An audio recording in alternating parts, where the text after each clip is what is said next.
What's up guys, it's Kristen here today with my November TBR. I realized after I picked this TBR that I basically should be calling this my November recommendations month because all of these books I have heard about through a specific booktuber, or they have recommended it to me, or someone in real life has recommended them to me. I don't know about you guys, but that is usually when I find my favorite books, not necessarily when I go off of a blurb or what the critics are saying or the overall hype, but when I actually hear about them specifically from booktube or close friends of mine. The first book, or play rather, that I plan on reading in November, I'm not gonna lie, I'm completely terrified to tackle, but I'm going to try out Othello by Shakespeare, of course. Obviously, I've always known about this play, but it happens to be my sister's favorite Shakespeare, and she will not stop talking about it and trying to get me to read it, so here you go, it's finally happening. I've never read Shakespeare outside of school, which is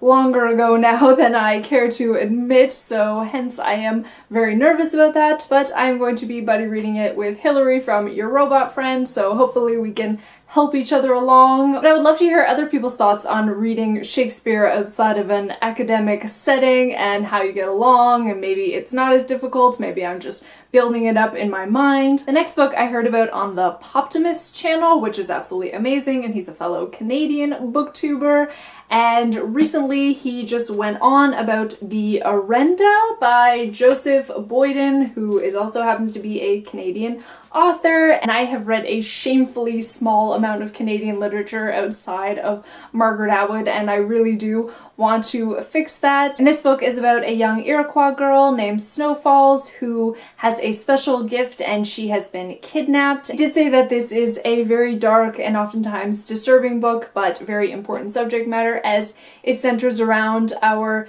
Native First Nations peoples, which I have also read not enough about. I'm very excited to jump into this and then hopefully read more of Boyden's works after. Now going way back, I think this might have been one of the first, if not the first book I ever heard about through BookTube, and it was from Leslie from Words of a Reader channel, and it was Among Others by Joe Walton, though I more recently saw my friend Chelsea from The Reading Outlaw do an excellent review of it. And this book, again, heard about it years ago, immediately grabbed my attention because it's about magic and fairy tales and a young girl and her escape through reading, and one of those books that is about the love of reading. And it also sounds like it has a lot of darker undertones to it, with her parents being quite neglectful or harmful to her, so it just sounds like everything that intrigues me and ticking all my boxes, so I cannot wait to read this, especially this time of year. It feels like a very wintry, cozy type read. Next, I hope to get to The Tidal Zone by Sarah Moss, and I heard about this from my good friend Lauren from Lauren and the Books, who named this her favorite book of 2016 so far, of course. This story is told from the point of view of a stay-at-home dad whose